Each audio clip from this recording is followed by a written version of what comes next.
नमस्ते। आजको भिडियोमा चाहिँ हाइड्रो पावर सेक्टरको भोलिदेखि यो चाहिँ सोलो हाइड्रो पावर कम्पनी लिमिटेडले चाहिँ 2 अर्ब मूल्य बराबरको 2 करोड किता चाहिँ आइपिओ निष्कासन गर्दैछ भने सबैभन्दा ठुलो आइपिओ यो अहिलेसम्मकै ठुलो आइपिओ हो हैन। अब यो कम्पनीले चाहिँ के कति किता आइपिओ निष्कासन गर्दैछ हैन। यो कम्पनीको आइपिओमा कसले आवेदन दिन मिल्ने, यो कम्पनीको वित्तीय अवस्था के कस्तो रहेको छ र हामीले चाहिँ के कति किता अप्लाई गर्दाखेरि हामीलाई पर्ला, यी यावत विषयमा आजको भिडियोमा तपाईहरुलाई जानकारी दिने प्रयास गर्नेछु। भिडियोलाई चाहिँ स्किप नगरेर अन्तिमसम्म हेर्नु होला। यो solo hydro power company limited भनेको चाहिँ हाइड्रो पावर सेक्टरको कम्पनी हो हैन। अहिलेसम्मको हाइड्रो सेक्टरको सबैभन्दा ठुलो कम्पनी हो। यसले चाहिँ धेरै किता चाहिँ आइपिओ निष्कासन गर्दैछ हैन। अब यो सोलो हाइड्रो पावरको चुक्ता पुँजी भनेको चाहिँ 10 अर्ब रुपैयाँ कम्पनीको चुक्ता पुँजी रहेको छ। यो कम्पनीले चाहिँ आफ्नो चुक्ता पुँजीको 20% अर्थात् 2 अर्ब रकम बराबरको चाहिँ 100 रुपियाँ अंकित मूल्यका दरले चाहिँ 2 करोड किता आइपिओ निष्कासनको लागि चाहिँ धितोपत्र बोर्डबाट 2082 7 महिना 25 गते चाहिँ अनुमति पाएको थियो हैन। अब जसमध्येमा यो कम्पनीले चाहिँ पहिलो चरणको आइपिओ पनि निष्कासन गरिसकेको छ। पहिलो चरणको आइपिओ निष्कासन गरेर बिक्री वितरण गरेर बाँकी रहेको जम्मै शेयर दोस्रो चरणमा यसले चाहिँ हामी जस्तो जेनरल पब्लिकको लागि निष्कासन गरेको छ हैन। अब हामीले अप्लाई गर्न पाउने भनेको जेनरल पब्लिकले मात्र यो कम्पनीको आइपिओमा चाहिँ अप्लाई गर्न पाउने छौं।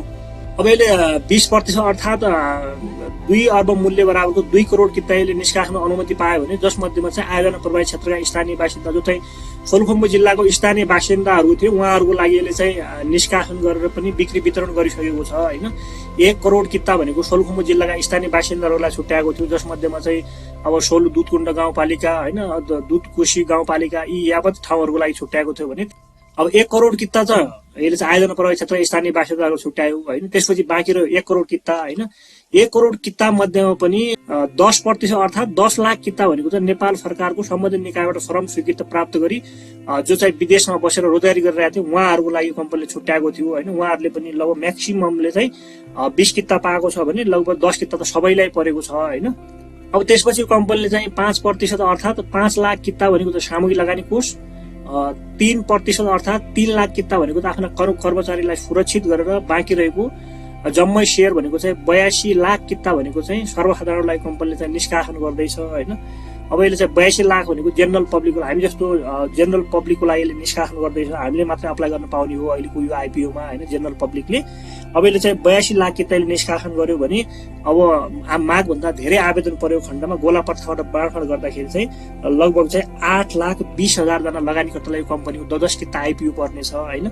अब सबै 23 लाख 24 लाखले अप्लाई गर्छन् भने अब सबैलाई त यो कम्पनी आइपिओ त पर्ने होइन हैन। 82 लाख किताले निष्कासन गर्यो भने पनि अब पर्ने भनेको लगभग 82 लाख किताले निष्कासन गर्यो अनि त्यसपछि 8,20,000 जना लगानीकर्तालाई कम्पनीको 10 किता आइपिओ पर्नेछ। भोलिदेखि कम्पनीको आइपिओ खुल्दैछ हैन। अब यहाँ दरखास्त दिन पाउने न्यूनतम शेयर संख्या भने 10 किता र अधिकतम भनेको 1 लाख कितासम्म भनिएको छ।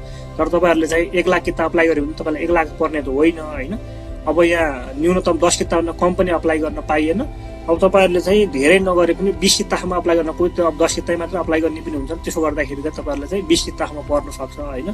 त्यही भएर तपाईले चाहिँ धेरैमा चाहिँ 20 किता र कममा चाहिँ 10 किता मात्रै अप्लाई गर्नु होला। कम्पनीको आइपिओमा हामीले कहिलेदेखि कहिलेसम्म आवेदन दिन मिल्नेछ भन्ने सम्बन्धमा कुरा गर्ने यो चाहिँ आइपिओ निष्कासन खुल्ला हुने मिति भनेको 2082 9 महिना 29 गते अर्थात् भोलिको दिनमा यो कम्पनी त आइपिओ खुल्दैछ भोलिदेखि हैन। अब निष्कासन बन्द हुने भनेको चाहिँ माघ 4 गतेसम्म मात्र रहनेछ भने माघ 4 गते भित्र पनि पर्याप्त आवेदन नपरेको खण्डमा चाहिँ माघ 14 गतेसम्म लम्बिने भनेको छ। तपाईले 14 गतेसम्म लम्बिदैन हैन। 4 गते नै ओभर सब्सक्राइब भइसक्छ। त्यही भएर चाहिँ माघ 4 गतेसम्म तपाईले चाहिँ अप्लाई गर्न सक्नु होला। पुस 29 गतेदेखि माघ 4 गतेसम्मको टाइम छ हैन। अब यो कम्पनीको वित्तीय विवरण हेर्ने हो भने प्रति शेयर यसको नेटवर्थ हेर्ने हो भने नेटवर्थ वास्तविक पहिला चाहिँ 78 मा 79 रुपैयाँ 95 पैसा रहेछ पहिला हैन। त्यसपछि 79 मा चाहिँ 79 रुपैयाँ 96 पैसा र यसले चाहिँ आइपिओ निष्कासनको लागि चाहिँ धितोपत्र बोर्डमा चाहिँ वित्तीय विवरण पेश गरेको बेलामा चाहिँ यो कम्पनीको चाहिँ 1 शेयर रुपैयाँ 21 पैसा कम्पनीको चाहिँ नेटवर्थ रहेछ हैन। अब प्रति शेयर आम्दानी भनेको 5 पैसा चाहिँ 78 मा रहेछ, 79 मा चाहिँ घटेर झन् 1 पैसामा झर्यो र यसले चाहिँ रियल आफ्नो वित्तीय विवरण पेश गर्ने बेला धितोपत्र बोर्डमा पेश गर्ने बेला चाहिँ 23 पैसा थियो हैन। अब यही वित्तीय विवरण आधारमा यो कम्पनीको ओपनिङ रेन्ज तोकिने हो हैन। अब यसको ओपनिङ रेन्ज भनेको चाहिँ 1 शेयर रुपैयाँ 21 पैसादेखि अधिकतम रेन्ज भनेको 300 रुपैयाँ 63 पैसासम्म यसको ओपनिङ रेन्ज तोकिनेछ हैन। शेयर बजारमा यसको पहिलो कारोबार हुने बेलामा चाहिँ 300 रुपैयाँबाट यसको चाहिँ पहिलो कारोबार हुनेछ, यसको ओपनिङ रेन्ज तोकिनेछ। अब यहाँ अपरिष्कृत विवरणमा पनि 81-82 को असाढ मसान्तसम्म चाहिँ 135 रुपियाँ यसको नेटवर्थ छ होइन। अब यसको रियलमा चाहिँ असाढ मसान्तसम्मको चाहिँ प्रति शेयर आम्दानी भनेको 3.39 चाहिँ पुग्ने भनिएको छ। अब यसको प्रक्षेपित वित्तीय विवरण हेर्ने हो भने 2082 मा चाहिँ 137 रुपियाँ पुग्ने होइन। अब 83 मा चाहिँ 150 रुपियाँ र 84 मा चाहिँ 163 रुपियाँ पुग्ने भनेर प्रक्षेपित गरिएको छ।